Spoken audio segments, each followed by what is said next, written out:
original of mine, and it's called To Forgive and Accept. And there's a little backstory to this next song. I had the fortune of meeting this one woman. She's 72 years old, and her name is Mary Turtzak. And she's an Indigenous Australian. She's a native Aboriginal woman. And she went through this horrific circumstance that happened in Australia during the 1800s. And there were still laws up until the 1960s, basically ethnically cleansing the Indigenous Australians. It was a horrific period of time. And she was a part of the Stolen Generation. That was the name of it. Has anyone heard of the Stolen Generation before? Yes. Yeah, so they're young children.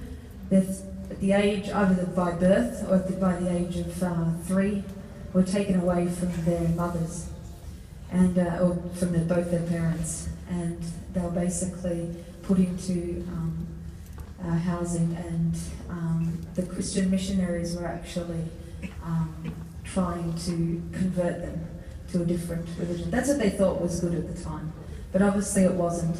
A lot of these kids were very much traumatized. And this one woman, Mary Turtzak, found me online, and I wrote a song called Orphaned by the Colour of My Skin, which is based on her book, which is titled Orphaned by the Colour of My Skin.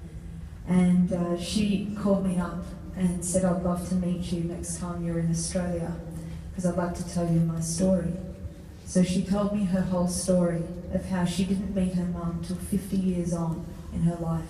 She tracked her down, and her mum was basically an invalid. She didn't go outside much. She was blind.